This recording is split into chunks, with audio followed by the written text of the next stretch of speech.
Now we're going to move on to the sponsor welcome and greeting, and Mr. George Pearson is going to bring that to us. He is the Chief Operating Officer of the Americas Division of Parsons Brinckerhoff and a member of the firm's executive committee. He is responsible for overseeing the efforts of more than 5,000 PB employees who work on transportation and other infrastructure projects in the United States, Canada, and South America.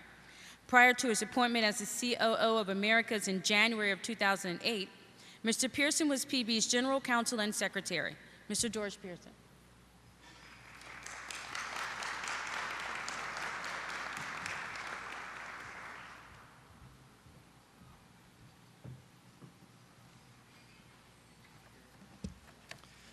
Thank you and good morning.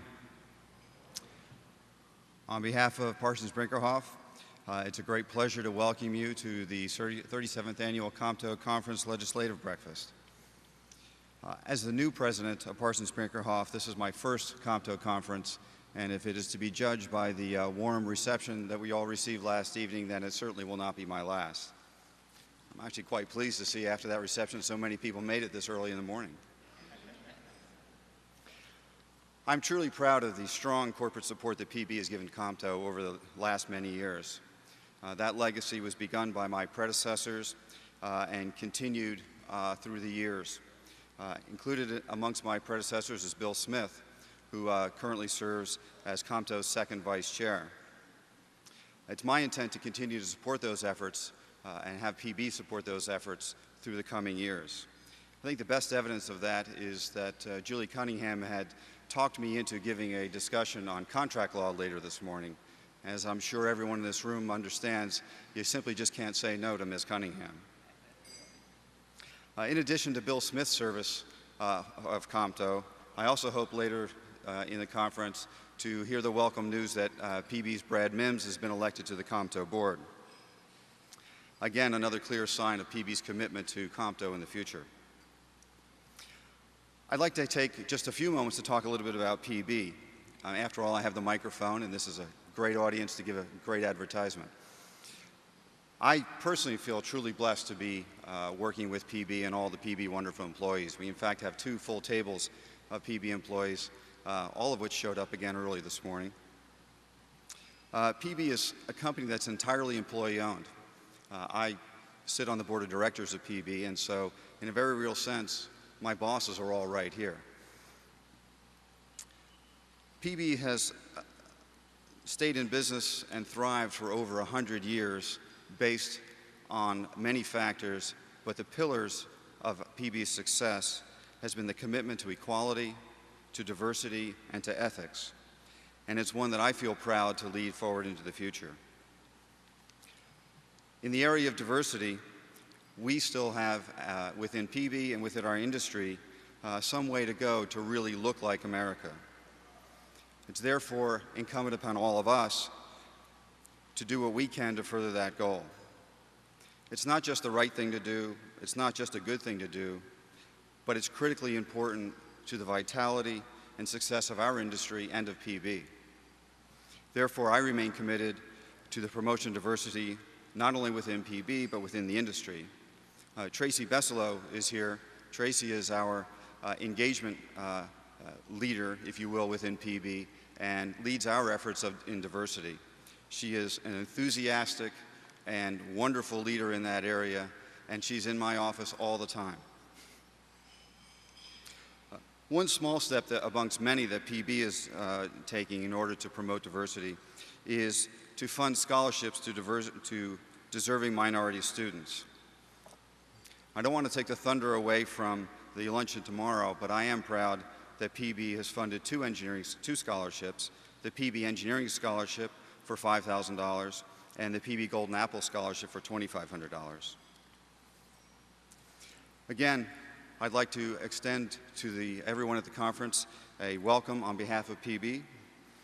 Before I depart, I would like to ask, though, everyone from PB who's here to stand, including Adili Nwanko, who runs all of PB's operations within the center part of the United States, as well as Stan Smith, who runs our Indianapolis office and is also a co-chair of the conference this year.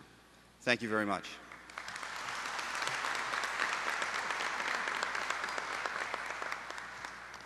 Thank you, Mr. Pearson.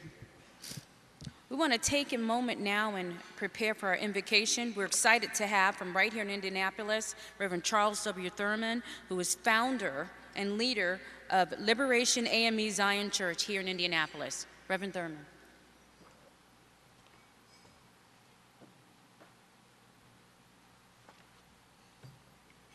Good morning. Let us take a moment to thank God for all He has given us and for bringing such a fine group of dedicated and enthusiastic leaders together in Indianapolis, Indiana. Let us pray. Loving and caring God, in You we find all that we need. In You we are fed. In You we are heard. In You we truly are alive. Oh God, for this another day of life and service, we give thanks. On this day, we give thanks for 37 years of service and leadership in this nation and its communities.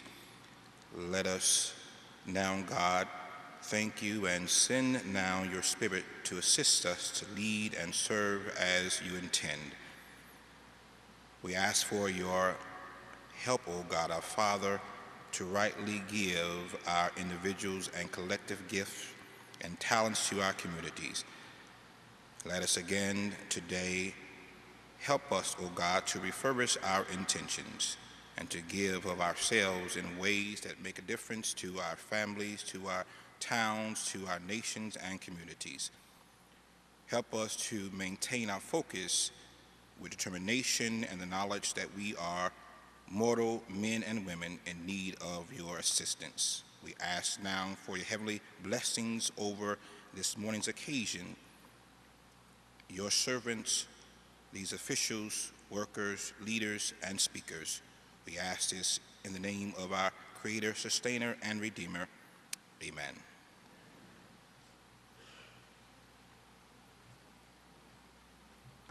We're going to pause for about 10 minutes while breakfast is served. Good morning, everybody. We're going to come back to order, so if you want to take your seats now. I forgot to do something earlier that I meant to do. We're so proud to be here in Indianapolis and have Roscoe here on the podium with us. But I wanted to acknowledge our Comto members that are here from Indianapolis. So if you could stand and let's give them a quick round of applause.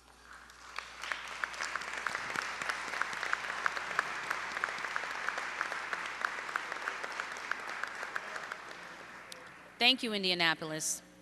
I also want to acknowledge that our chief whipcracker, President and CEO, Julie, has now joined us. I'm going to take a moment and introduce a woman who, for most of us, needs very little introduction.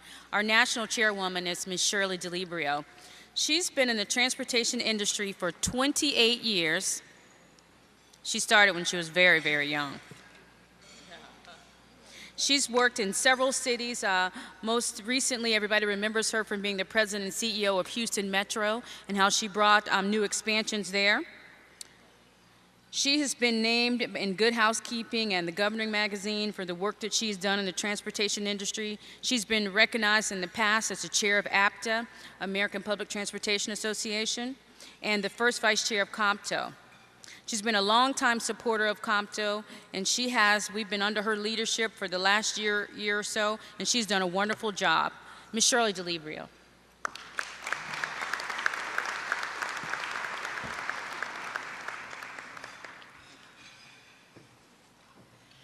Good morning, everyone. And I am so proud to see all of you here at 7 a.m.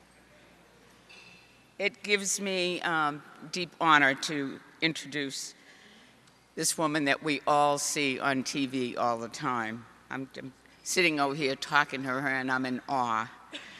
Donna Brazile is one of the best-known, most influential African-American women in modern American political life. She is the chair of the Democratic National Committee's Voting Rights Institute, an organization that was established in 2001 to help protect and promote the rights of all Americans to participate in the political process. Brazile is the author of Cooking with Grease, Stirring the Pots in American Politics, a memoir about her life in the political arena, and also co-author of What's We Do Now. Brazil, a well-versed Democratic political strategist, made history as the first African-American woman to lead a major presidential campaign when she served as campaign manager for the Gore-Lieberman in 2000. Prior to joining the Gore campaign, Brazil was the chief of staff and press secretary to Congresswoman Eleanor Holmes Norton of the District of Columbia, where she helped guide the district's budget and the local legislation on Capitol Hill. A veteran of numerous national and statewide campaigns, Brazil worked on several presidential campaigns for Democratic candidates, including Carter Mondale in 1976 and 1980, Reverend Jesse Jackson's first historic bid for the presidency in 1984, Mondale Ferraro in 1984, United States Representative Dick Gephardt in 1988, Dukakis Benson in 1988, and the Clinton Gore in 1992 and 96, and also, as I said, the Gore-Lieberman. Brazil is a weekly contributor and political commentator for CNN, a political consultant for ABC News, and a contributor to NPR's Political Comment. She is also a columnist for the Roll Call newspaper, Ms. Magazine, and the author of a syndicated column. In addition to working at VRI,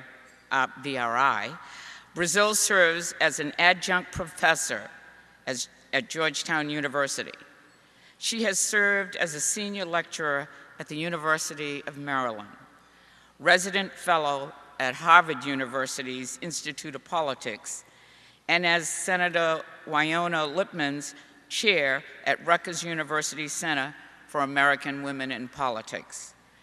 Brazil is the recipient of numerous awards and honors, including Washingtonian Magazine's 100 Most Powerful Women in Washington, D.C., Essence Magazine's 50 Most Powerful Women in America, and the Congressional Black Caucus's Foundation's Award for Political Achievement.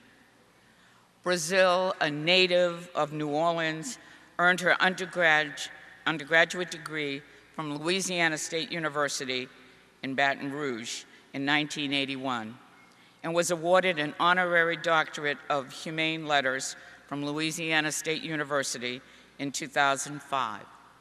Firmly grounded on her Louisiana roots, Brazil is a fierce advocate for the poor and the minorities. She currently serves on the board of directors of the Louisiana Recovery Authority, the agency charged with addressing the state's recovery after Hurricane Katrina. She is currently the founder and managing director of Brazil and Associates, a political consulting and grassroots advocacy firm in the District of Columbia. Please stand and help me welcome as we bring to the podium Donna Brazil.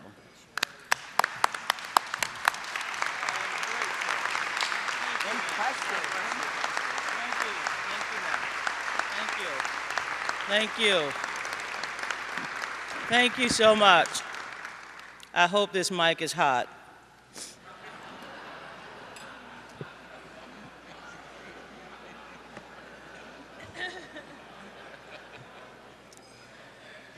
You know, I'm very blessed to not only be here this morning, but also to have lived as long as I have, not as long as many of you, and perhaps not as long as I might want to be, but I've lived long enough to be able to not just talk at the TV, but actually go on TV and talk directly in front of someone's face.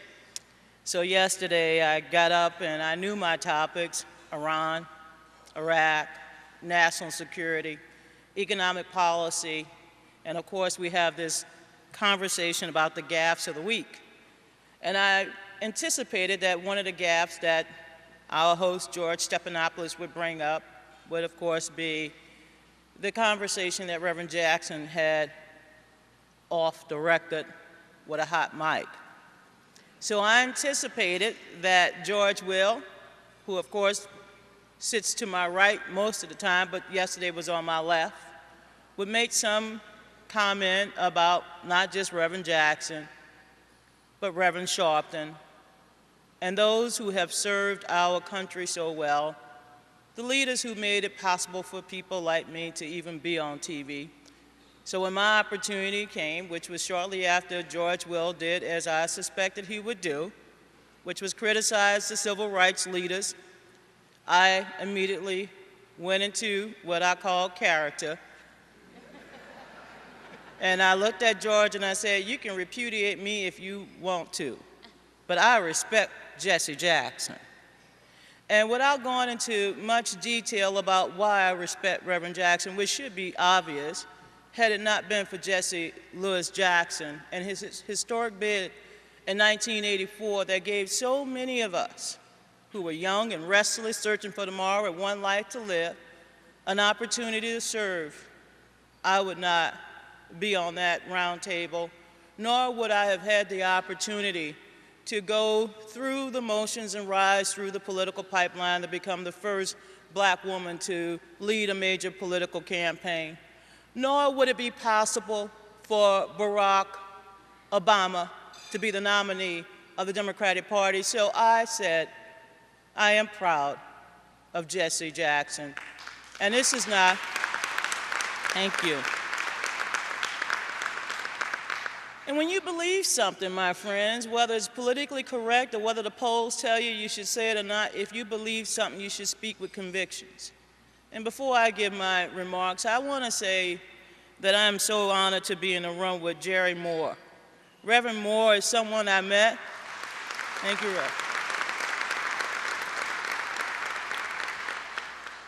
You know, often in life, you look back at your own past and you say, thank God I've had the opportunity to do so much and with so little time.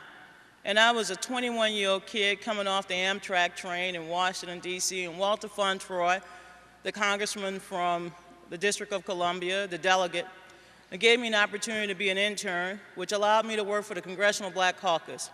And Reverend Jerry Moore, I don't know if you remember this, but we were organizing the effort to make King's birthday a national holiday, and Walter Fauntroy's office served as, quote unquote, the civil rights movement in Washington, D.C.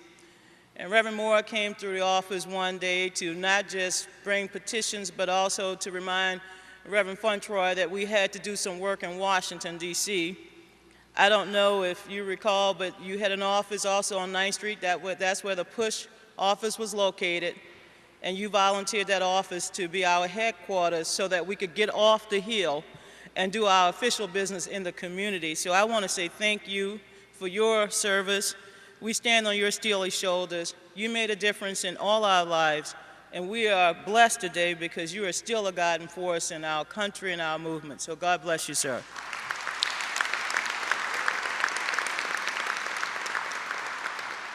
I had so many opportunities over the last couple of days in preparing to come here. I met so many of my friends who are part of the Conference of Minority Transportation Officials. Many of them put whispers in my ears as to what I should say and what I shouldn't say and what I should emphasize and what I should not emphasize. And I want to tell everyone who helped me with my speech, if I left anything out, please talk to me afterwards. But I sat on the runway with another friend yesterday in Washington, D.C. for several hours. Some of you might have experienced that runway fatigue, that runway blues, that runway rage. I have not experienced any of it, although I've traveled to, I travel all the time. But yesterday was my first taste of it on a little commuter plane, and we sat and sat and sat and sat. And what was so interesting about sitting is that the pilot kept encouraging us that we would still make it. He even told us at one point that he had found an alternative route, which scared me. I thought there was only one way to Indianapolis, but he found another way. And I kept thinking in the back of my head, I'm like, you know, when God is about to let it rain, my parents taught me that you give God the space and let God finish his business.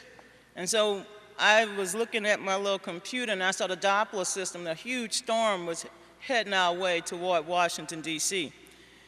You know, since George Bush has taken office, we get a lot of those storms.